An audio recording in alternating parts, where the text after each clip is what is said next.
Hello, Rachel. How are you? Battling the elements. How about yourself? Oh, I'm with you in that battle. What are we battling against? Those elements, all four of them, I guess. But everything changed. Imagine if we were doing an Avatar The Last Airbender podcast, but only the live action. Oh, God. Only the live action Imagining that series. we hadn't watched the original? Well, no, even with the knowledge of the original. Okay. But we cheered every time Daniel Day Kim turned up with his shirt off. No, I'm saying battling... Well, it's hard not to. It's hard not to cheer. I'm saying battling against the elements because we are here today to record a very important episode, but it seems like nature is just against us. We have these fucking birds outside that will not, the last 2 hours, shut the fuck up. So if people, you hear some squawking, you hear some nature of the Australian variety in the background of this recording, it's not my fault. It's not Rachel's fault. It's the Expanse's fault. The Expanse just put out an episode that makes animals just go... Flock to it. That's it. They flock to it. Last time it was the fish acted crazy. Now... the birds. It's always that thing, isn't it? In stories of natural disasters, that it's like dogs and birds and They fish. They know first. And I guess they can also see ghosts and Al from Quantum Leap. But Rachel, what are we doing here? Who are we? What is the go? We're here to record a podcast about the Expanse, which we are watching for the first time. And Ryan, do you want to explain why you decided to call this podcast Yum-Yum-Podcast? Or are you going to make me do it and then interrupt me? I will explain it. Rachel and I watched Star Trek Discovery, and we saw a scene in the second season finale that had the line, "Yum yum," and we both grabbed each other by the shoulders, shook so hard that tears were rolling down our face, and we screamed in unison, "We must podcast! We must podcast! We must podcast!" And then microphones just appeared in front of our faces, and that has been the journey for us, where we podcast about television shows, specifically sci-fi ones. Maybe one day that will change. Maybe one day we'll pivot and do something a little different. But for the time being... we've recently had another moment in our lives that, just reminded us, you said you were going to do Desperate Housewives. Another flirtation with those Desperate Housewives. I know everyone would be keen for us to do that, but... we, for the meantime, we are watching The Expanse for the first time, as you stated, and what an experience this has been. We've gone quite a long way through. We are now in the 5th season. We're getting close to the end, Rachel. How does that feel? Weird. It feels weird because it's been a long process. It's been a long road getting from here to there. I knew that you were going to, but I hoped you wouldn't. That hope is you, part 2. Now... oh, a different Star Trek reference for you. But we aren't referencing Star Trek fully. We are, in fact, going to be referencing history, because...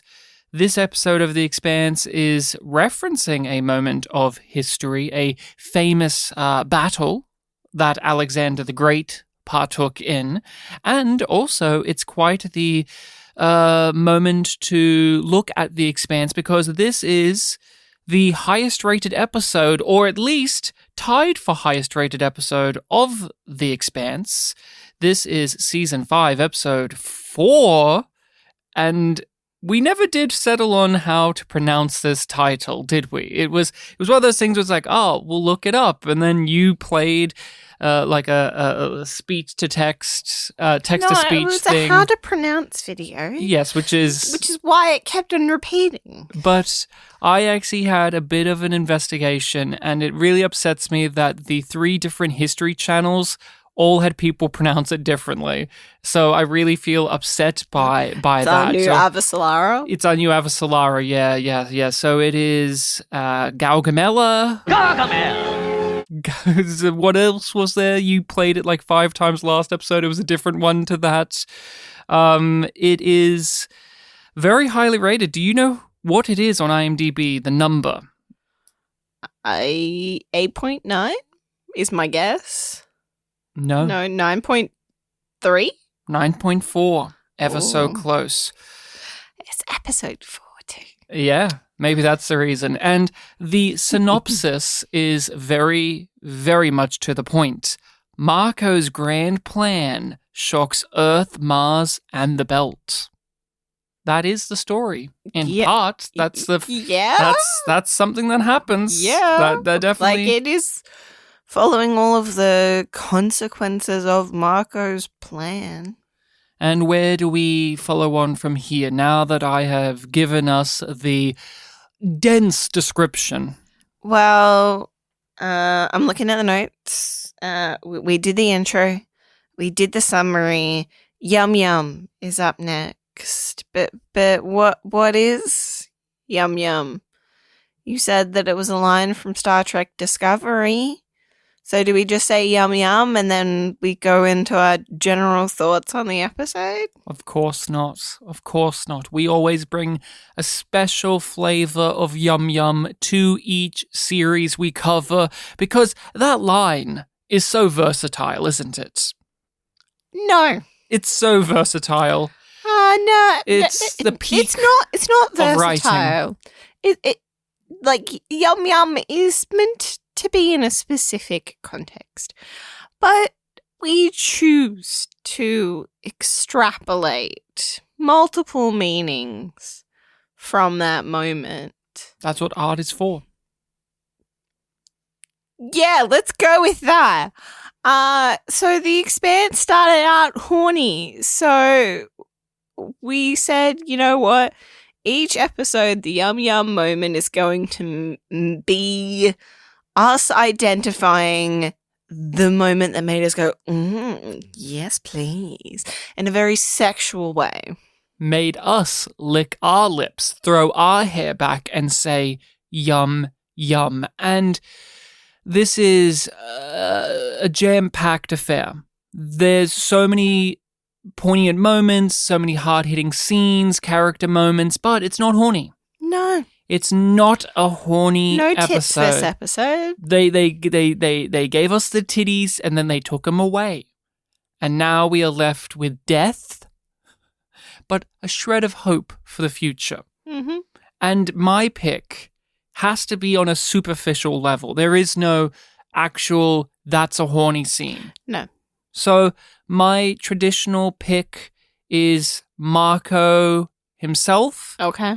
Because when we first saw him in this, he was just in a t-shirt, right? He's in a long sleeve shirt. Later on, we see him in a jumpsuit. Yeah. He's a lot thicker and buffer than I expected him to be when we saw him last season, where he was in shadow a lot more. Like, think about it. This episode, he is brightly lit, and this guy... They're highlighting. They're highlighting it, and I appreciated it because I noticed this time round. Last time, I couldn't help but look at his gorgeous face. I thought last time he was in a full jumpsuit different thing. Well, how about you tell us what that thing is? Because maybe it's your pick. No, it's not my pick. I made a note of it because genuinely you got so excited. There was a sexual component to how excited you were. According to you, what is this? The robot. I love the robot. In love and lust with that robot. No, I was not horny for the robot. I was in love with the robot romantically. I loved it for its mind. You loved it for its mind, but you had a sexual relationship with that robot too. Don't deny What am I, Landau Calrissian? It wasn't a Droid rights for who? Me? No, thank you. It was not. There was a robot. A chaste relationship between you and that robot. There was a crab-like robot pincering its way through to get that nasty blue goo, or, as Alex said in a previous episode, what did he call it? The proto-crap or whatever it was? I love how they've kept giving this proto-molecule silly names, and I appreciate that. But blue goo forever, though. You have damned yourself from episode 1 by having your jaw hit the floor, tongue rolled out, and eyes dart out for Amos. Episode 1. Oh, is that right? No, because Holden has a sex scene in episode 1. So I'm pretty sure he would have been I would have mentioned Amos, because I always mention Amos, which was why you made me have 2 picks, my automatic Amos pick and my non-Amos pick, because you were tired of me just always saying Amos. Mm-hmm. So, what's your Amos moment? What's your Amos pick? Again, he's in a little bit of a slump. Not super horny. He seemed pretty happy in this episode. Yeah, he's happy, but he's not bringing the sex appeal right now. In that, he's not having a flirt with Clarissa. He was having a flirt with Avasalara a couple episodes ago. So I'm gonna go with him saying, be careful with that. With his mug? Yeah, with his mug and his booze. I hope they survived. The mug and the booze. I don't think they did, considering the foundations of this building cracked. Are you doubting that little Timmy didn't make the strongest mug? I'm down. I just don't know if it was very safe where they put it. What did you think of this episode?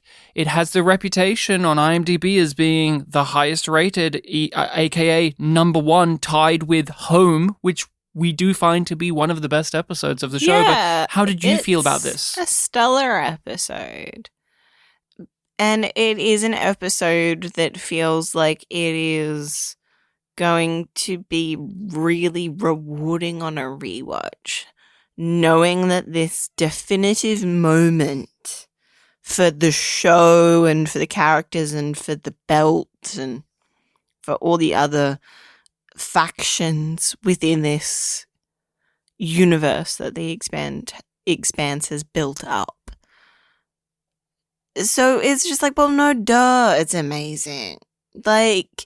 It's so much spectacle and a release of tension that has been building for the whole show. It serves as a great companion and counterpart to Home. We are unable to stop the attack on Earth this time. No matter how many people involved are trying their darndest to get that to be the case, it's too late. While in Home, we managed to get it done, get there by the skin of our teeth. We managed to save Earth, and we lose some people along the way, but we still persevere and survive. While in this episode, it's a lot more dire. I like this episode very much. It's not my personal favorite that we've seen, but it is definitely a turning point for this series. It is monumental because it stands out, because our heroes lose. Yeah, and it makes sense that this kind of episode is one that gets specific ratings. I also want to just say that although our heroes lose, they don't get to win and cheer and get people applauding them. This isn't a hopeless situation either. There are still victories. There are still moments of pause that we can pick ourselves back up again. One asteroid got destroyed. One asteroid got destroyed, and it means others will. But also, with Holden's plot, we lose Fred, but also there's still things that we have, and there's just so many just specific things here that you can point to as them including in the series to say, although this is a low point, this isn't beyond hope. You may have just saved millions. That's all that matters. I've always admired your persistence. I prefer to think of it as perseverance. I'll bet you do. Alex and Bobby are together. In the Razorback. There's a small thing, right? I get it, but I don't like it. And it's completely not important at all. But after Bobby was just like, the Razorback's mine, I'm the one that salvaged it. Mm-hmm. She lets Alex pilot it. I think she's also piloting it. Yeah. Aren't they together doing some joysticking? She's second seat. Well, he is the pilot. Yeah, but I kind of wanted to have a scene of them bickering over who got to take the lead. And for that to be a thing, that's just purely for me because they brought it up. And I thought that would be fun. He'd be like, so I'm the fucking pilot. At least we do have some bickering in their scene. We do. But I would have liked not necessarily a whole scene before we get them on there, but like some snide remark from her about, I shouldn't have lead. Yeah. Be in charge. I think what you're yearning for is something a little bit more character-centric, just a little cute thing, because I had issue with their big scene because it is a rat just called Mouse. It's just such a written scene. It's is such a writers having pleasure with themselves type scene to get across a theme, a point, a message, and to put Alex in a certain headspace that Bobby's already in. Clear. Like, I didn't need that scene as an audience member, and I don't feel like Alex needed it as a character either. Thus, they drew attention to it. He's just like he calls it out as a teachable moment, and it's just like, so you know what you're doing and you just don't care because you're having fun. It's a lampshade that they put on it, for sure. Question, though, why does this not connect? Like, you just said we don't need it. Alex is already aware of this. But, like, go into a little bit more on why do you feel that way? Why can't this be a moment that just we know hears Bobby to breathe? Well enough when we've seen her grieve and face different challenges and go through that process of feeling deeply and then it being depleted or she shuts it down. Mm-hmm.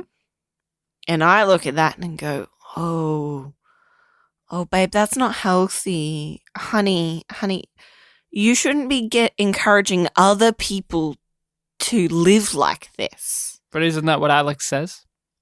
Yeah. He pushes back on it. Yeah, he does, but I don't feel like she has any reflection about it. And it's just like I feel like other characters have more softly touched on that.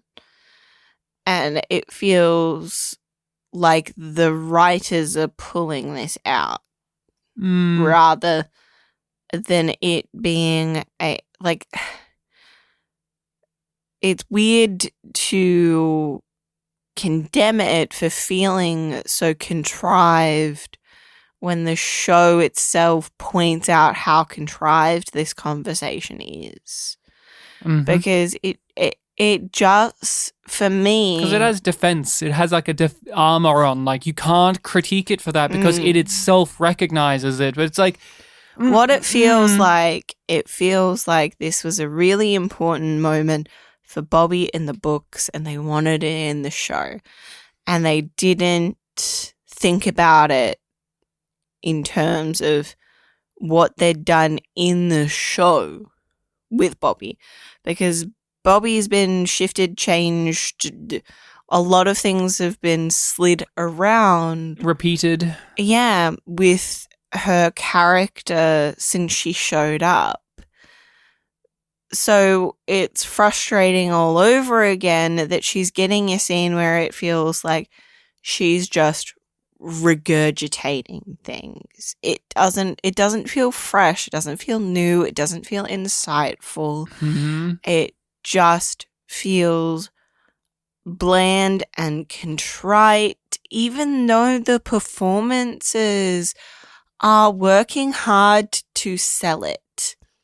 And we are at a point where we buy Bobby and Alex's connections as characters. And the fact that I felt anything when they're forced into this blocking of not being able to look at each other, and that sort of enhancing the scene, because it's not as simple as it's a bad scene, it doesn't work. And it's more complicated and nuanced, and I could see why some people might be like, oh, that's like one of my favorite Bobby scenes, is her telling this story and her opening it up and, you know, accepting something about herself, and then feeling challenged when that is like her candidness is almost sort of rebuffed, because Alex doesn't go, oh wow, Bobby, yeah. It's just like, oh, that's a little fucked. He doesn't want to accept the stance that she has come to in her life about their society, about their planet, about their culture, about the bigger picture. I think this scene just stands out because it's the only thing they get in the episode for a start. So it's just a let's check in on them. Let's make sure we're pushing this forward. They're on the ship. They're following that. This needs to happen now because they need to find out about this thing, and that's happening now, so that they can do this thing. My biggest issue, my biggest problem with it is it just doesn't sound like how people actually talk. This is the writers talking about some message or theme they want to get across, and that can work, especially if put in the mouth of a certain character. If someone like Avasarala has done it more successfully multiple times. Or even Anna is a great example. She spoke in a very specific way. Marco in this episode is more successful with this kind of thing. But I just did not really care for Alex and Bobby's conversation, because it is very clear from the moment it starts, and then it has to keep going. It just wears out its welcome, and I just don't believe them talking like this, actually. This is just a nicely written scene for a television show. Maybe it isn't helped by the fact that we are not big Bobby fans, and so this is a big spotlight for Bobby, but also it could also go the other way, because she's highlighting a flaw that we have addressed and picked on. So her opening up and realizing that that is a fault, or that is a fact about her, could have endeared us to her more, and it doesn't. And it is just making clear that Alex has not yet come to the place that she has, that we are burying Mars. Mars, the thing that you fought for, you served for, you loved, does not exist in that way anymore, but does not devalue your time. Yeah, well, we're building a coffin. And then they get the news about the attacks on Earth, and everything changes. And that's how we really kick off with all of that stuff. But yeah, isn't that when we find out about Mars? And Mars got Parliament got bombed at the same time, that this is a coordinated effort. But just hearing the phrase from Bobby, I had a rat, and I just rolled my eyes, and then she's like, I had a rat and whose name was Mouse, and I'm like, shut up, show. Like, I don't know what it is. Like, this isn't the most articulated critique I can give, but there's just sometimes when a script does something like Shut that up. where I just can't help Yeah. but scoff and go, shut the fuck up, show. I get what you do. You're being cute. You're being oh so cute with what you're doing, but I just find it pretentious in a way. Just like this image of like Bobby as a small child who owned a rat whose name is Mouse. And you have to make like the rat's death serves as this big thing in my life. Yeah. Okay. And I find it interesting to compare this moment of Bobby and Alex, which is something that we felt coming. It makes sense in terms of the plot of this episode and the plot of the season. It sticks out more as feeling like janky than Amos going to see Clarissa, even though we've been predicting that for a couple of episodes that would be where he was heading and that's going to be what happens. I used to have a rat. Like an informer in your crew? No, an actual pet rat. I'm sorry to bash season 4 yet again. We have to move on from season 4. We have to, but it is vital to reference it because as much as I love Clarissa as a character, I'm so glad she's back. I was so happy to see her again. I'm so happy to see Amos with Clarissa and them talking and being civil and having this friendship. We got cheated. That. Oh, in between season 3 and season 4, they form this magical friendship off screen. Yeah. I would have liked to have seen it on the screen. I'm sorry. I don't care. In adaptations of this and books of this. Video message. It was like, okay, she's coming back. Yeah. And she gets a nickname, a cutesy nickname, Peaches, and he has almost like this infatuation with her. And I'm sorry. This is the thing about a television show. I needed to see that. What I loved about Prax and Amos's friendship is I got to see it form on the screen. What I loved about Anna and Amos's, companionship and differences of ideology is I got to see it on the screen. With Amos and Clarissa, what we've seen on the screen before now was him just being like, she's not worthy of redemption. I know people like this. You put them down, you kill them. And then suddenly they're best friends and they had this magical growth between seasons that we didn't get to see. And they're cutesy and they're making goo-goo eyes at each other and she likes him and he likes her. And it's like, what? Where was I? I wanted to see this because this whole plot of him literally going out of his way to visit her just doesn't hold up to me as much as it could have. Like, I love this in general because I like these two characters, but his grief, he's looking to repeat the cycle of taking somebody under his wing and teaching her how to save herself, save the self, and to deal with the churn. To know that there are more than just them. There are people like us and there's something we can do about it. Again, beautiful as an idea. I can't wait to see this explored within the season to come, but setup is important, man. Yeah. Setup's super important, and they skipped those steps. They fucking I'm really skipped those worried steps. that they're going to be like, yeah, it's like this other time, and referring back to conversations that we didn't get to see. So I'm worried that they're going to be reminding us of that gap within the text. I know that the production and getting actors and so on, but if they knew that they wanted this to be a big deal going forward, they fucking should have hired her to be in season 4.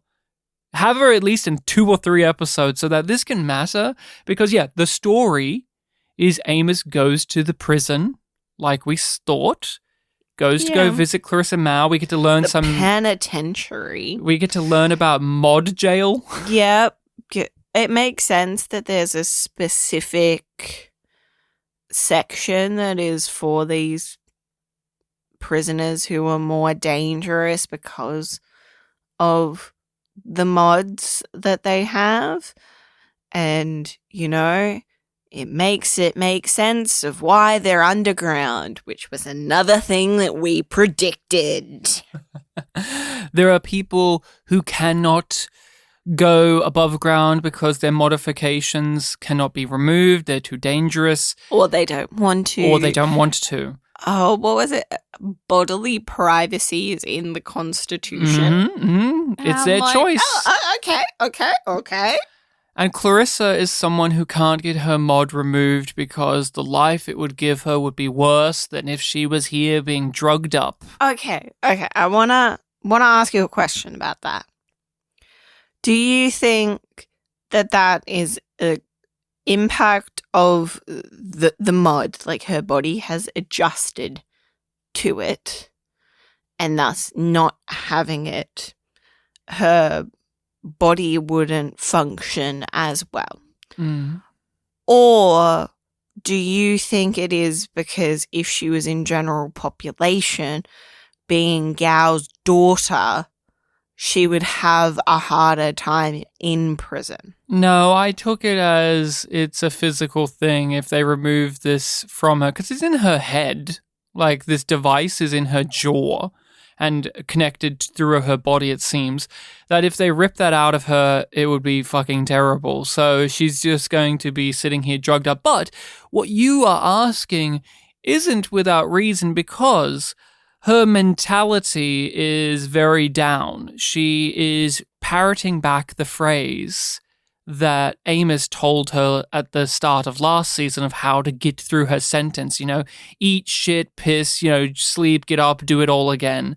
And she's saying it, but now she's saying it in this broken fashion, this very haunted way, also with a bit of venom in there too. And it's like, you told me to do this and it isn't fucking working. Or at least it no longer works for Amos, because his reaction to it is like, troubled. Oh wait, that I suppose that wasn't that good. That was bad advice. That I shouldn't have said that. Whoops. Because he's gone through a journey since he said that. He has changed. He talks about the time away during season 4 and how it gave him a new outlook on life. Even though things went to shit again, things worked out, as she points it. She says, "You're still here. You managed to get off. You're alive. Yeah. It worked out in the end." Yeah. And you said that you were never going to come down the well, and I had some personal business. Yes, but we aren't in Baltimore. So why are you here? Why is he here? What does he expect to do? Yeah. Because she says, "You can't help me." What do you? I love her delivery of that too. Of what's like, "Are you here to help me?" It's almost like this patronizing tone, but also genuine. Like, are you actually here to help me? But also disbelief of that. What do you think you can do to help me? Like, she's figured out that Amos wants to help, but it's just like, what the fuck do you think you can do? Dude, come on. You can't help me. Where I am right now, I'm beyond help. I'm looking forward to what goes on. Now there's going to be not even a jailbreak, but just an escape, because they are underground, as you said, and clearly above ground there's some sort of hit from an asteroid. Oh yeah, there's a tsunami warning on one of the screens. And the ground shakes and you see the lights go out, and before that the roof of her cell has a big crack in it, and just bam, we're out of there. We don't know what happened to Amos and Clarissa. Moving on to the next thing. Great way to give us a tease of future story, but also just the on-the-ground kind of viewpoint of these horrific attacks going on with Earth, because we don't have many actual characters that we care about that are on Earth that we can see that from. And so this is just like the most basic way of portraying it, but it was honestly one of the most upsetting. I'm like, oh no, not Amos.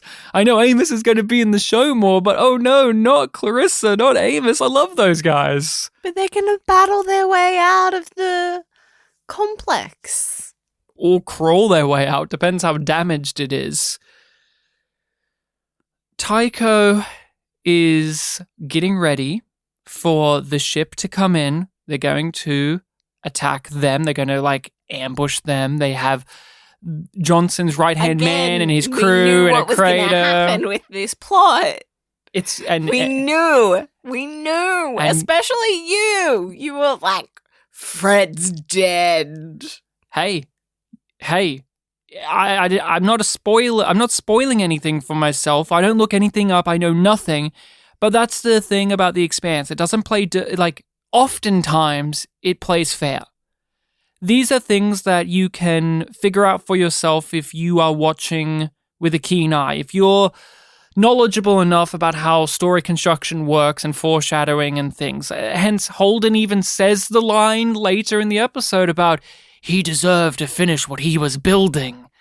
What he started. I didn't think he was actually going to say a line like that, but it was the sentiment that was given in the first episode with Fred about how he wants to build something better, and yet also his mentality dictated that he would most likely be dead before that could ever come to fruition.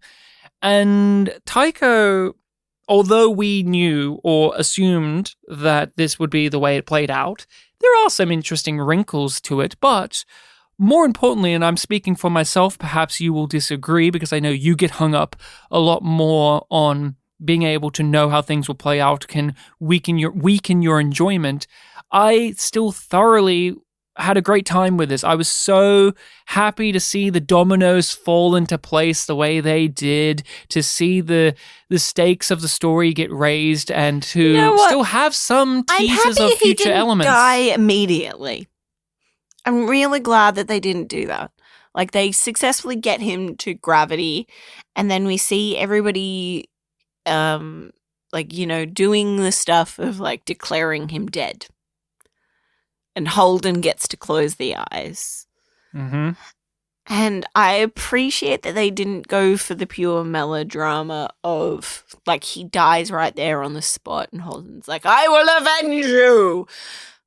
I like the way that it played out. I like how May from the television series Star Trek Discovery, her character literally pinky promises she would return, and they never came back to her because no one liked that story.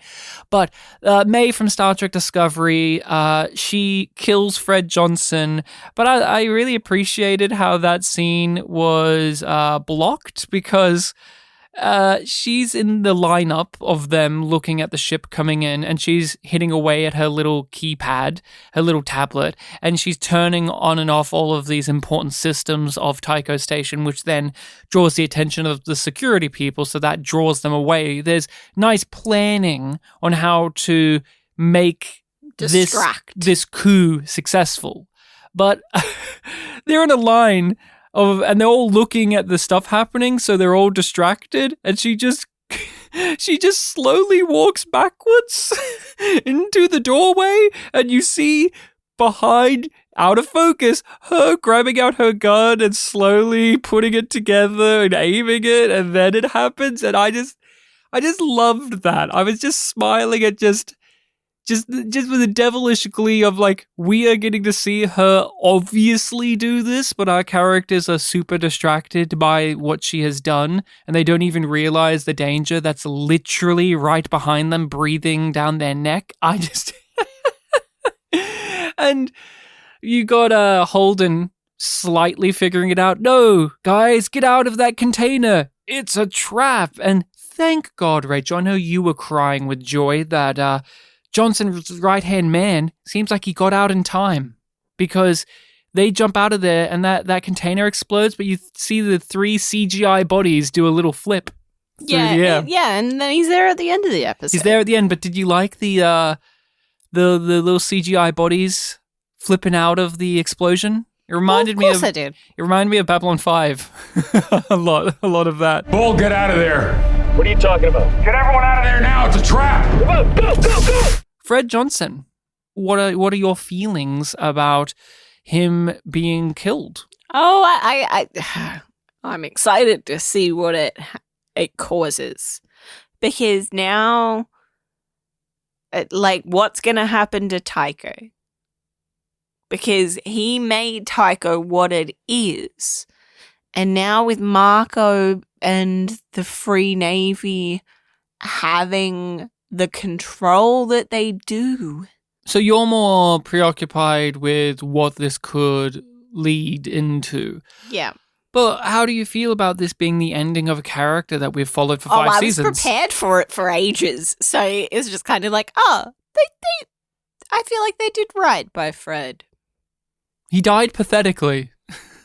As you want the butcher to do. But he isn't actually a butcher, Rachel. He didn't know. He didn't know that they were trying to surrender. He doesn't get to redeem himself the way he wanted, but he does have a reputation, and he has done the right thing. If it wasn't for him sending off the message to Christian, they wouldn't have been able to stop those asteroids that are going to come to Earth. So there is that. I'm happy with this as a conclusion to Fred. Obviously, as someone who's a fan of him, I would have liked for him to be in the entire show, and we see how, he impacts things. But I think the spiral of his character has been interesting because we've seen him slowly spiral out.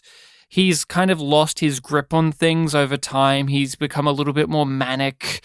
He's become a little bit too complacent. And so to see him just go out like a chump, but still in his dying breath, do the right thing, because he tells Holden where it is and to go after it. Like, don't give a fuck about me. Get after that proto-molecule. The ego or whatever it is that he had is evaporated in those dying moments as he presses that eject button. It's more important that Marco doesn't get it. It's more important that they don't get it. And Holden, you were right. And Fred is gone. He's taken off the board. Marco is taking full charge. Anderson Dawes is still out there, but Fred Johnson has been eliminated. The proto-molecule has been taken by a really cool robot.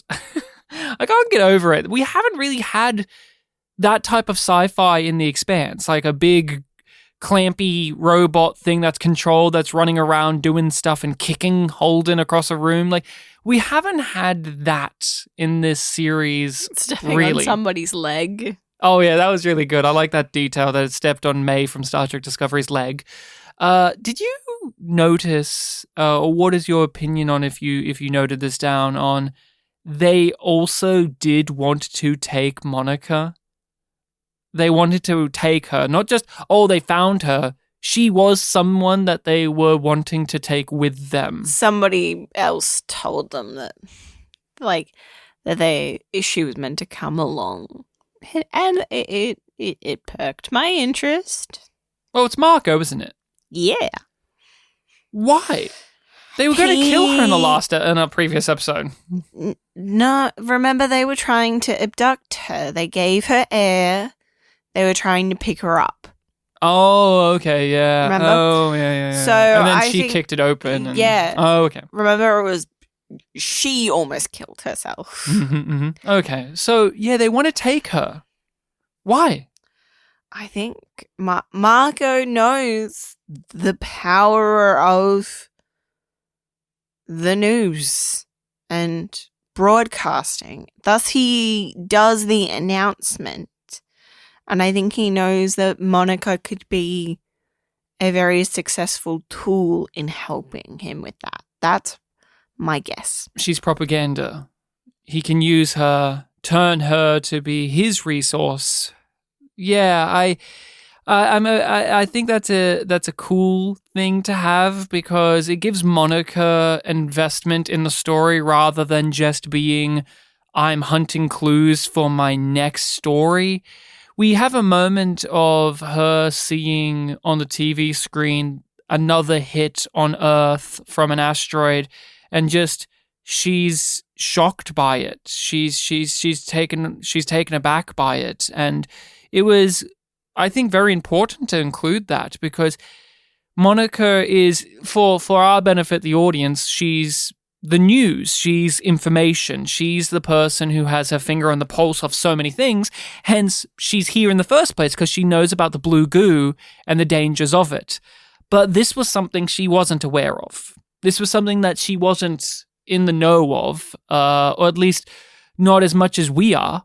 And so to see her have just a reaction to this horrifying event, I found to be very humanizing, and I think it galvanizes her in the series more so, because if she didn't know about that, or if she wasn't able to help with that, maybe it will strengthen her to do more. And knowing for a fact that this group that just stole the proto-molecule thinks she's as valuable to take is interesting. Like, again, a lot of this episode keeps coming back to big moments, but also balancing it with reflections of the past, of where we've been, and promises of what we can do in the future of the series. It's firmly in the present, because it is that it's a reflection of the past and the future.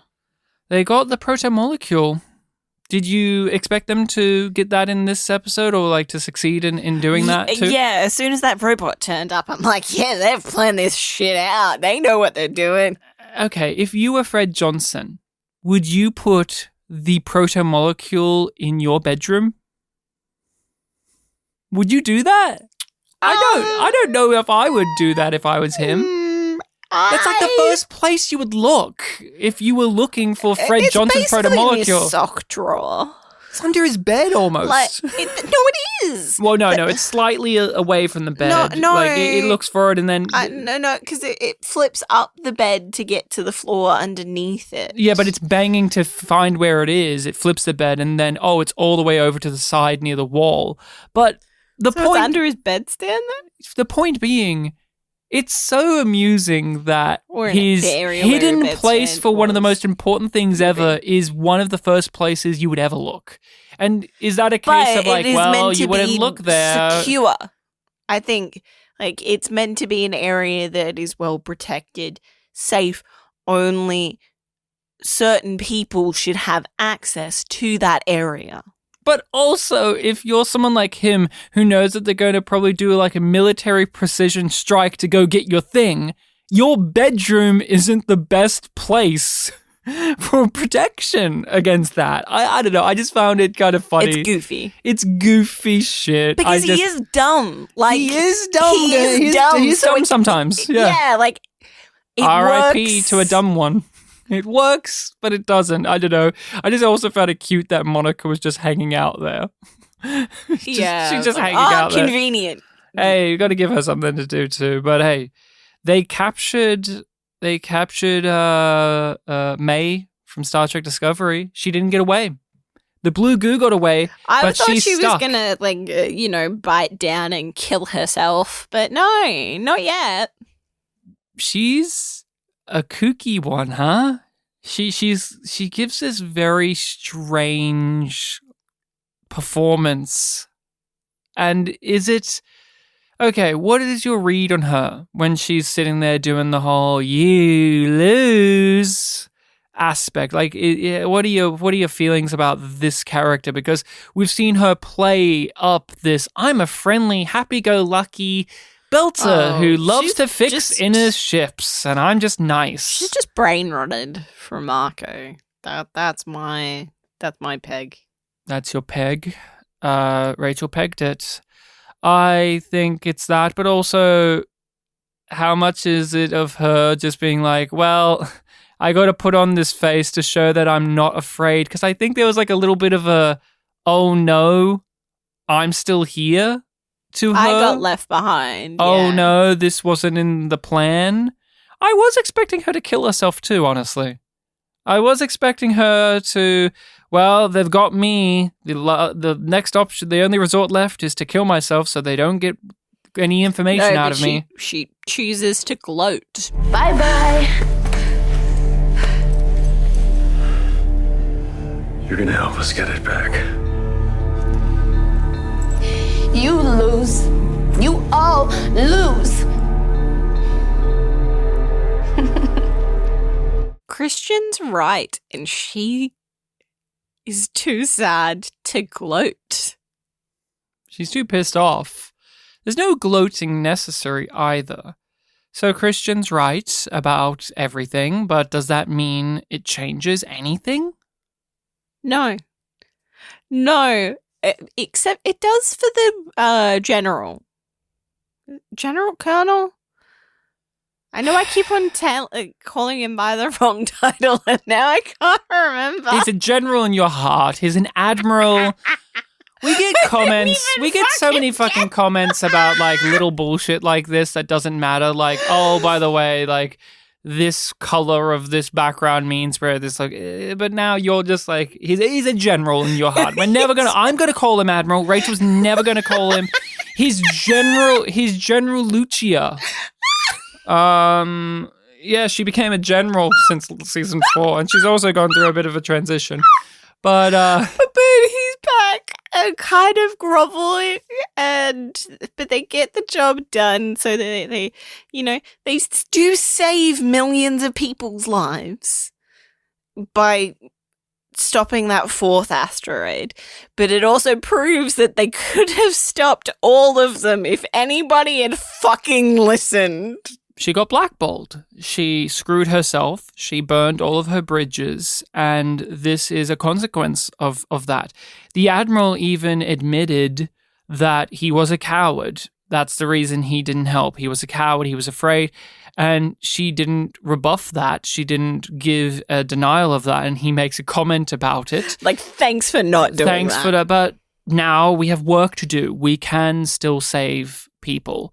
And they do. So again, it's not completely Christian is right and nothing is changed. She's right. Things are saved. Things are made better because of her knowledge and because of her ability and tenacity. The last exchange we hear between her and Gal hits the nail on the head here, in which Gao and Christian have a slightly different angle on all of this, but it all comes down to that same point. Just Christian is determined. And so this episode's dire. There's a sadness, a tragedy, a dread hanging over all of it, because there's millions upon millions upon millions of people dying, and the balance of power is going to change. The Belters, aka Marco, is going to seize power from this devastation, from these mass attacks. But we still have some lightness here, some fist pump moments. Even with Christian's story, in which there are lots of heavy things here, like Christian can't contact her family. Back to what you were saying a while ago, this episode isn't without hope. Yeah, the Admiral has a comment about that, and he admits that it sounds a bit trite, but Christian is reminded of somebody used to speak like that to me, obviously referring to her husband at least, because... Who I'm assuming is dead. Oh, he's dead. Her family's dead, because her daughter went back down there to visit the dad too. And that great character, Ashanti, who, by the way, Rachel, there's been a bit of a debate going on for our listeners out there, saying that Ashanti, the daughter of Christian, was referenced in season 1. But then, when asked, hey, can we get provided that? No one's been able to really turn up much of evidence of it. So yeah. How much of it is a book thing? How much of it is a TV show thing? Let me search. We have the script. Yeah. Oh, yeah. Here's another kooky thing. There was an actress. Or take a screenshot of her, with a daughter in a family photo somewhere. Here's another kooky thing. We get lots of scenes in her home. Here's another weird thing, Rachel, to muddy up the waters. In season 2, The Seventh Man, an actress was credited as playing Ashanti, but was not in the episode itself. Maybe that's something that kind of makes people blur the lines, but the point being is... There's no need for it to be that messy. There's no need. That's not the point. The point of the whole entire thing is Christian's way of saving the day is this delightfully goofy little thing about how... She calls the chef. The chef. She calls the chef, who's just... I just love that he's like, right number, ma'am? Right number? Like, you meant to call me? And she's like, yes. Because she can't contact the higher-up, so she's got to contact anyone. All of the cabinet is icing her out because she's burned those bridges. But she needs to speak to Gao because she knows that if she can speak to her, then she can get the information and Gao will do the right thing. Like, she knows that Gao won't choose to ignore her at this point. She's got to bombard her with the facts. And the facts line up. The facts make sense. Gao hears it. She orders the stuff to happen. And I loved it, though, because it's a crowd-pleasing thing that Christians' method to save the day is through the working people. It's not through just, oh, well, I have a contact who's a diplomat, who's an admiral, who's a mover and shaker. She's completely ruined those relationships, something that has been foretold to us since the very start of the show, in which she would play the game her way. She would rewrite the rules to make it work her way. But there is obviously going to be a limit to that. So now she has to call up the staff because they're people who will still talk to her. And they're going to do the right thing. I like that. I like that especially... She didn't screw over him. Yeah, and I like that especially as a interesting conversation piece about how Marco's big speech is about how, like, the lesser people, the belters and the people who get affected by the establishment and the higher-ups, we're now free and we're now in charge and we're now going to dictate how things are. But in Christian's story, she relies on those type of people, the people who are the lesser than, the people who are the workers, the people who have to, help the establishment. It's everybody working together. And Gao dies. Rachel, I see that you're crying. Please grab a tissue and wipe those tears away. Before she died, she made sure that Earth was safe, and she didn't want to run away to Luna. If Earth is going to go down, she was going to go down with it. Doesn't that tell you so much about her character? Yeah, so much that I didn't already know. Aren't you endeared to her now, Ryan? We were discussing Fred Johnson, a character we've known for seasons on end. He died. We found it to be a satisfying conclusion to his character. It lined up. There were telltale signs that this was going to happen. Gao is a character we haven't known for that long. But all of those other things, you could still say, are applicable. Is this not a satisfying conclusion to her character? Does all of this not add up with what we've been given and seen thus far? So why is there this sense of resentment and bitterness and flippancy to what you were saying about it? Because it just feels like they moved her in the way of Christian, and now they're moving her out of the way. She didn't get to be her own person, her own character. She was just an obstacle. She was a thing. It's upsetting because Season 5's version of Gao is a much more interesting character. It's such a sadness because the Season 5 version of Gao is more fascinating, more developed, more rounded, someone I could see being an adversary worthy of Christian. And the performance, I thought, was better realized also. Where was this during that 4th season? They had that bullshit line in a previous episode of, well, power changes a person. Sure, but at the same time, power made her an interesting character for once. Only for her to now die. And it's empty it's because she was never given the chance to flourish. I trust the Expanse to not be cheap enough that she survives. I trust them enough. She's gone.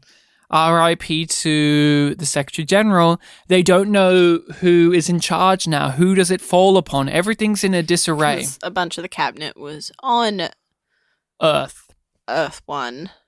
On UN 1, and the others are spread throughout Earth. Yeah. and there is no clear line of succession, and communication with Earth is fraught and destroyed.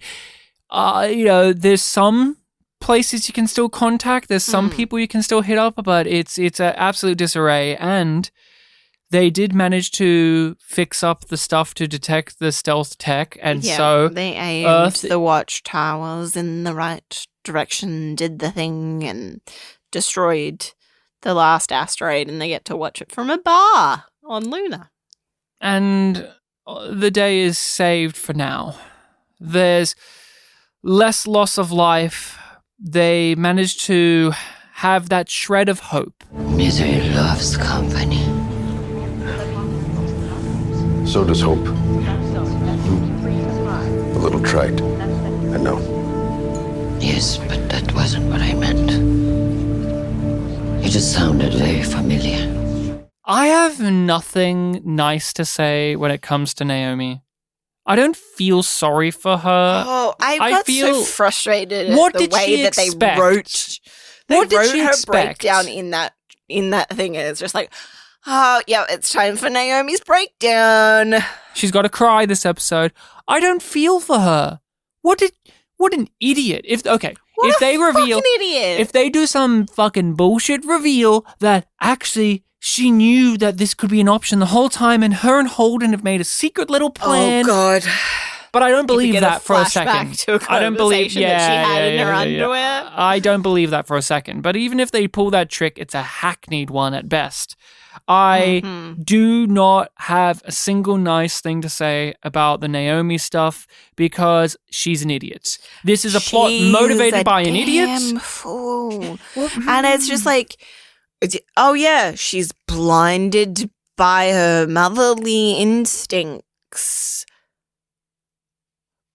But Naomi is dumb so much of the time. It's she has so little emotional intelligence.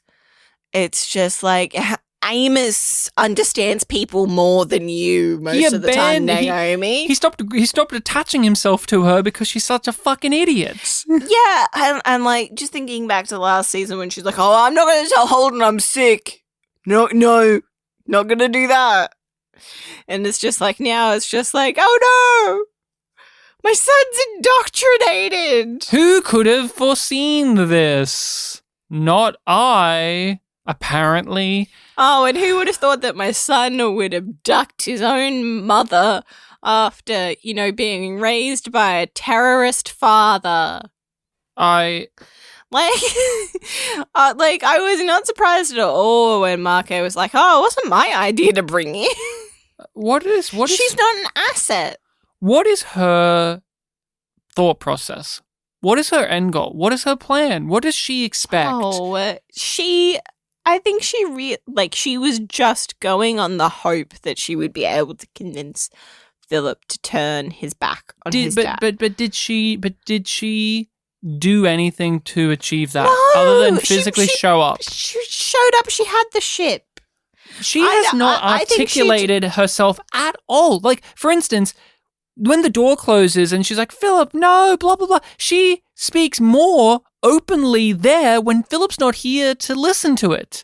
Is that a thing, though? Is that a thing, though, of in her heart and mind, she knows what she has to say and do to connect with Philip, but when she's actually standing there, looking at him, seeing what he has become, seeing what he has done or willing to do, she cannot verbalize it. Because in the previous episode and in this episode, you're waiting for her to tell her side of the story or to say anything more about things to Philip, but instead she just admits, "I wasn't there."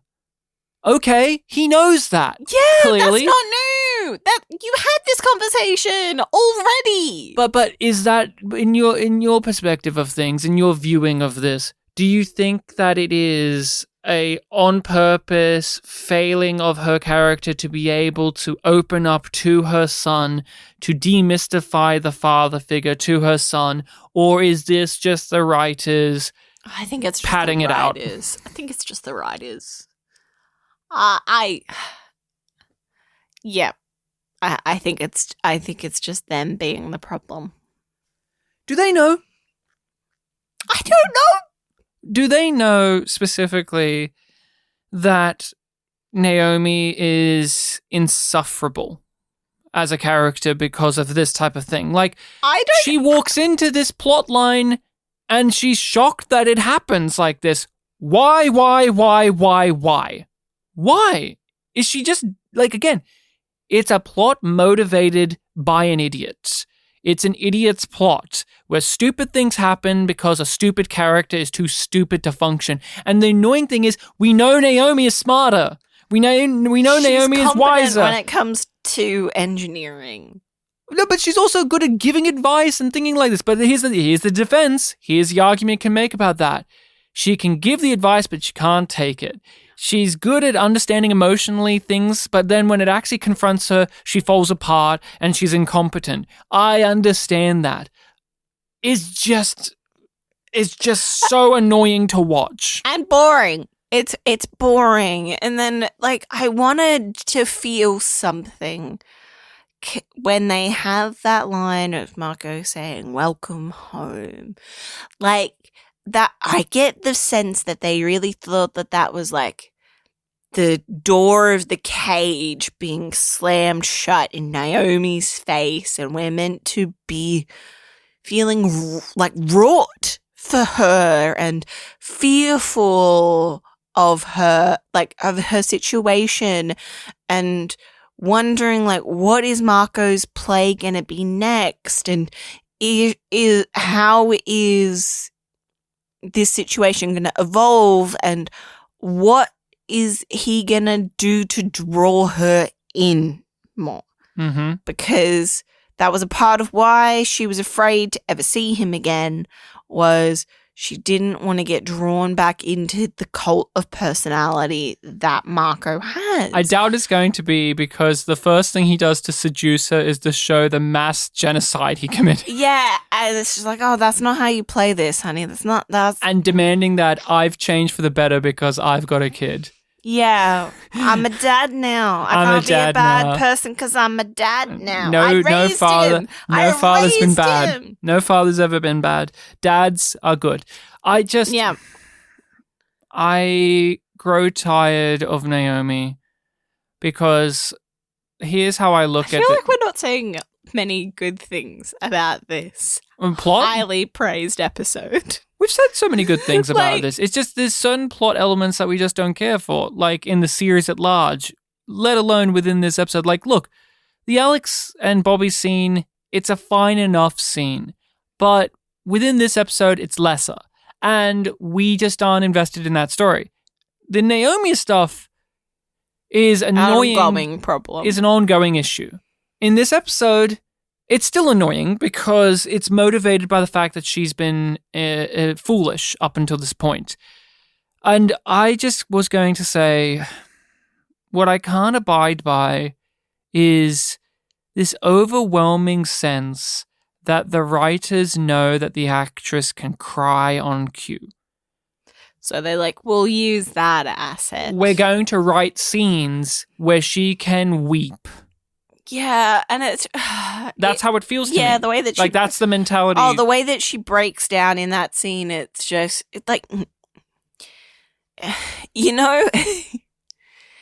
It weirdly reminds me, in a way, of... you know how Roger Ebert talked about Blue Velvet? Stupidly? Yes. Yep. And how he was just like, David Lynch exploited this actress. Mm-hmm. And then she's just like, I'm fine. I'm fine. I feel like that's kind of the way I am about them making Naomi cry. Of like, I feel like they're exploiting her a little bit and just going, she could do it, It's fine to make her do it like all of the time.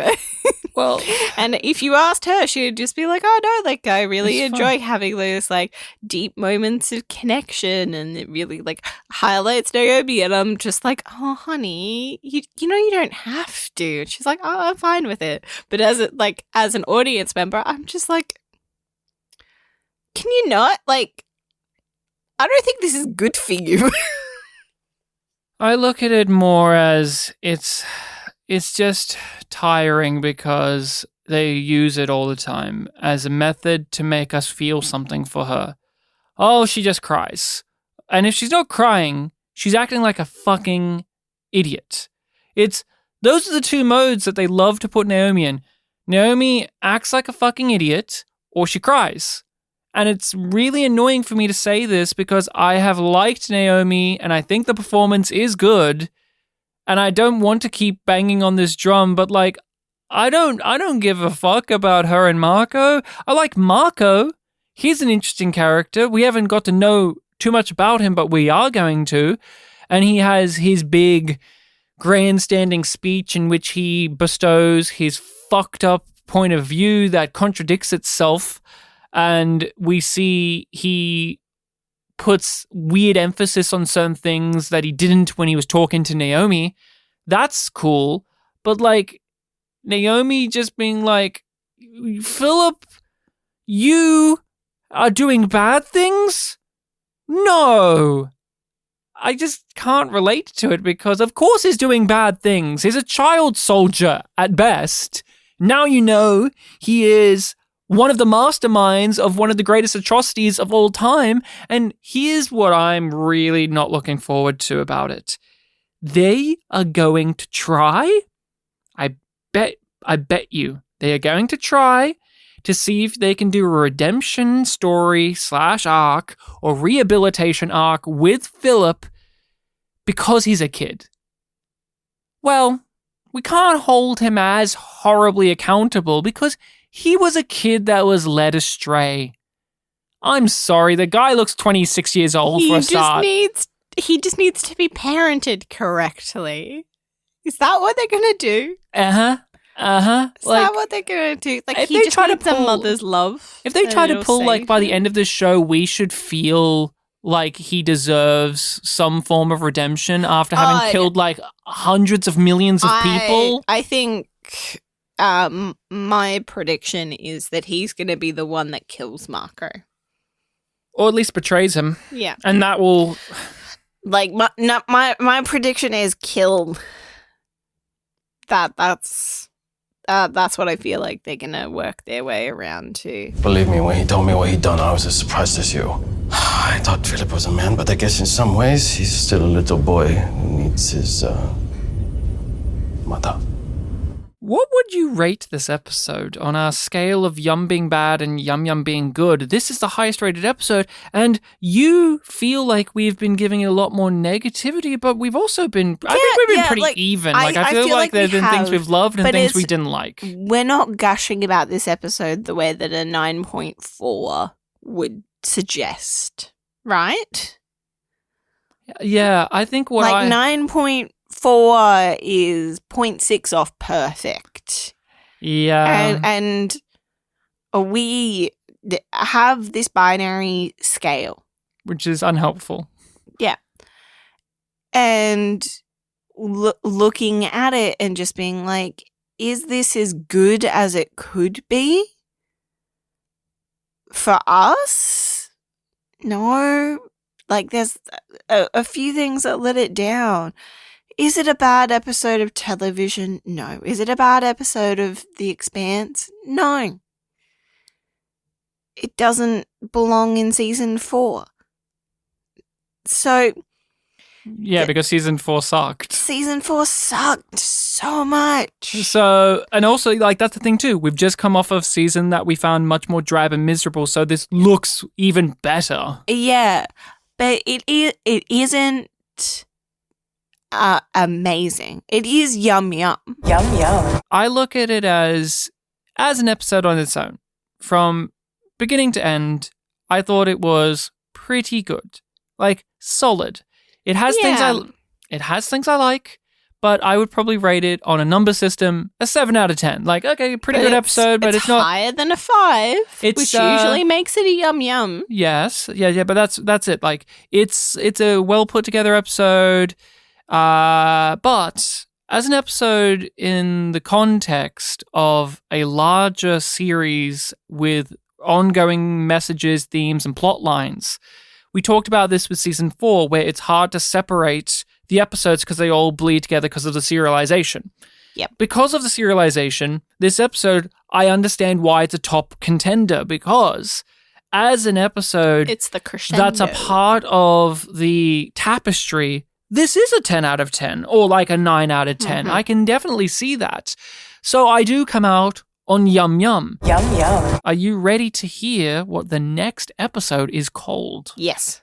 So, after we have gone through the trials and tribulations of Earth having to defend itself, to pick itself back up after being fucking bombed by asteroids, we now have Season 5, Episode 5, Down and Out. Yep. Mm-hmm. We know nothing. Have not watched this episode. Nope. Have not read the description. Haven't even looked at the thumbnail. I think we're not going to get much, if anything, of Amos and Clarissa. Oh, really? Okay. That's my hot take. I think we're going to get more with Marco, Naomi, and Philip than Clarissa and Amos. I am excited to be wrong, though. I think Holden is gonna have to deal with trying to take charge of Tycho or escape Tycho. Well, they have to interrogate. I don't know what one I want, and I don't know which one it'll be, but I feel like to interrogate May. Yeah, but like, is Tycho loyal enough to Fred now, or are most people going to be swayed by Marco? Is Tycho going to be a safe place for Holden to be? That's a poignant thing. Now, when you said that there's going to be more stuff between Philip and Marco and Naomi, what does that mean? Like, what is the contents of that statement? I feel like Marco is going to give exposition to the audience via Naomi about what his plan is now. I think that's going to be a part of it. He laid it out pretty concretely in his big monologue of, we own space, you stay in your lane, and if you fuck with us, we'll drop blue goo on you. But I don't think he's going to be able to stick with that. I think he wants to crush the inners. And I feel like he has a plan for that. And I think Naomi's going to be afraid, like he's going to say something about doing something else with the blue goo. Because he's smart enough to have figured out that it is connected to the ring gates and that there's stuff that he can do through those with the blue goo. Next episode. I think he's going to breed the samples.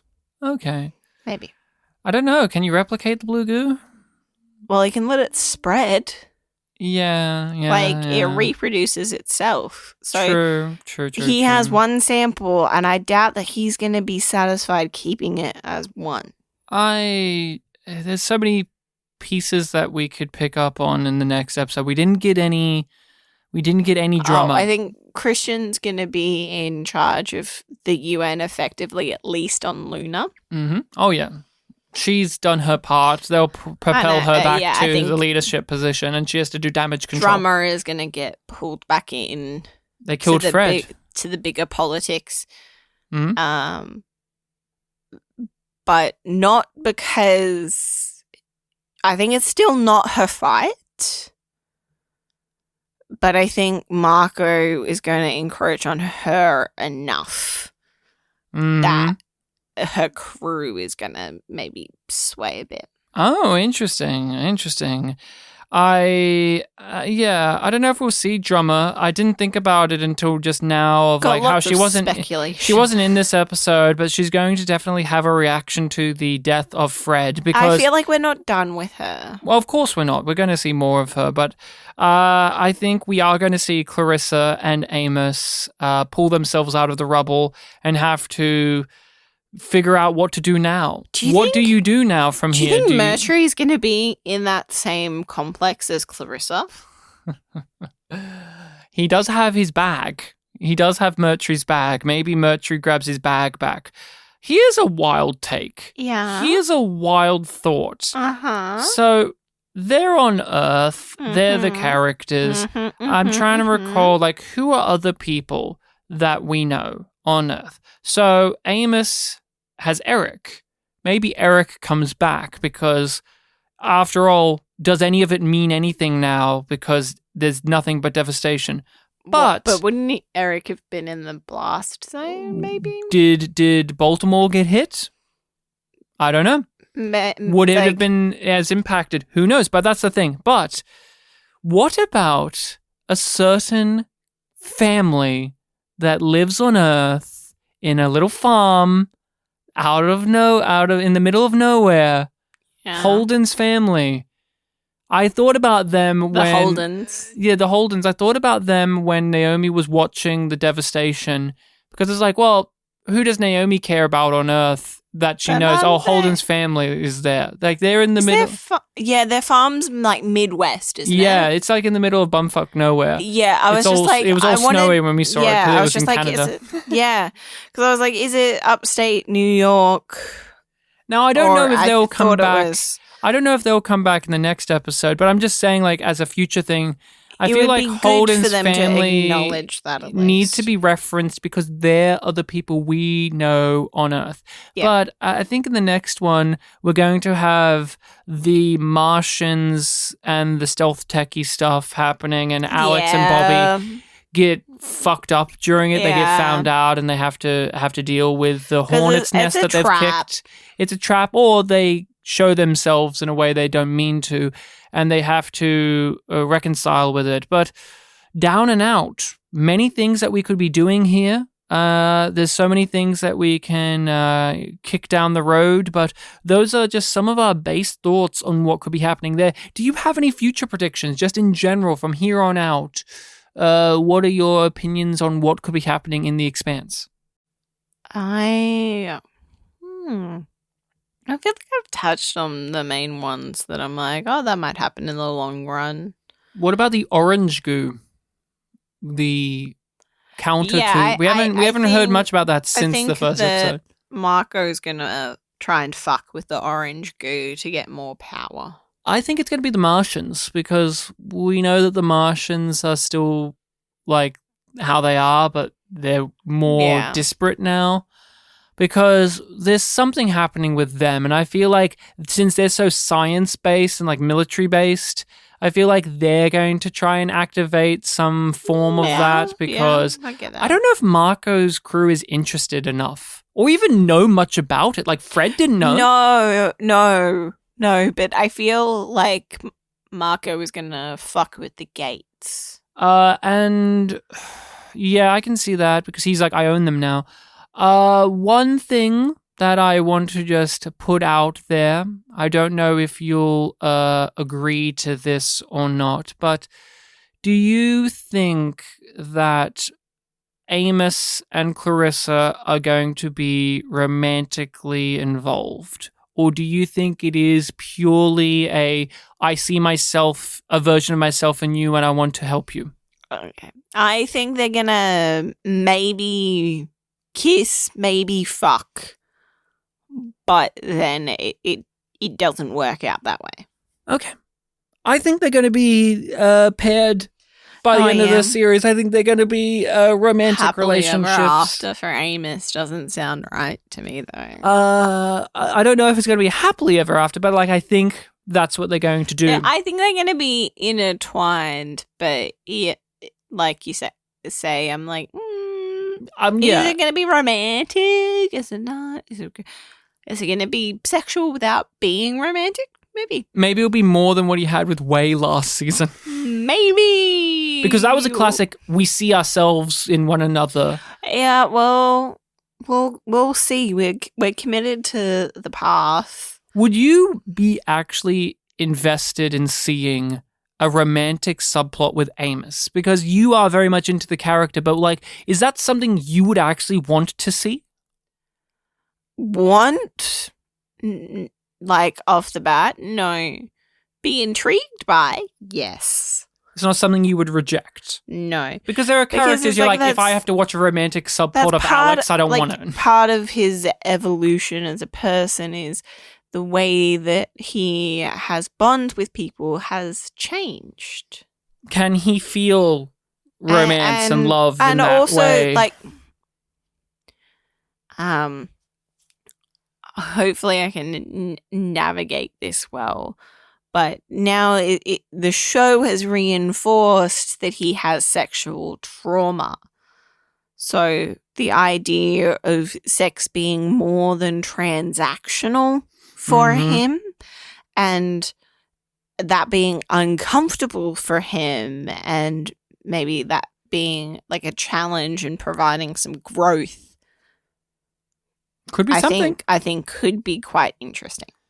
And that is our discussion on The Expanse for this week. We will be back next time, so please make sure to tune in. You can get these episodes early. We release our stuff on Patreon first, so if you support the podcast, you get access to these episodes as well as a huge back catalogue of other bonus material. We also have a community Discord that you get to be a part of when you support the podcast on Patreon. We have our Discord in which we talk to all of the people there. We share stuff around. We watch stuff. We joke. We get facts given to us. Oh, you missed this thing, or you got this wrong, or whatever else. And if you are just dying to talk about spoilers, but you don't want to spoil it for us, because of course you shouldn't do that, there is a spoiler channel in our community Discord. So come on over to Patreon, look up Podcast, and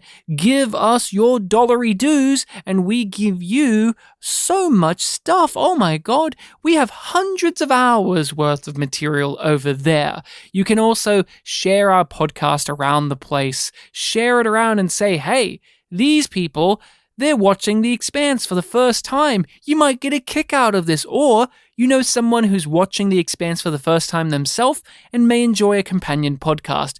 Give them the yum treatment. Rachel, what else is there? Is there anything else that you want to let the yumlings, that's the listeners, know? No, if you want to check out our social media presence, those links are provided down below under yumyumpod or yumyumpodcast. If you want to email us, that is yumyumpod@gmail.com.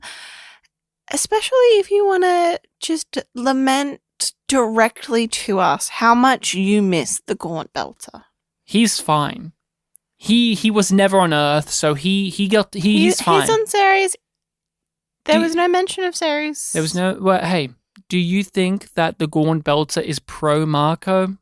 He seemed pretty fanatical, the Gaunt Belter. Yeah. Like he was in Dawes' camp, not Fred. So, but even Dawes doesn't seem as fanatical as Marco. No, like, that's something too. Just to, as we're wrapping this out, last second thought. What was, like, in the grand scheme of things, in Anderson Dawes' eyes, what was the end game for him of, like, how things would work out? Because he never seemed as bloodthirsty and grand planny as Marco does, where Marco's like, I realized that I could do this. While Anderson Dawes... small compared to Marco. Yeah, well, Anderson Dawes, he seemed a lot more driven by ego, but, like, to what ends? I don't know. Maybe we will never know. Maybe that's something in the books, something we've never read. We've never read the books, but who knows? Maybe by the end we'll get more Anderson Dawes. He's with the Gaunt Belter and Havelock and the Orphan and Ashanti. They're all hanging out together. They're all hanging out. With Lou Welch from Babylon 5. Yep. And Walker Smith. They're just enjoying some cake.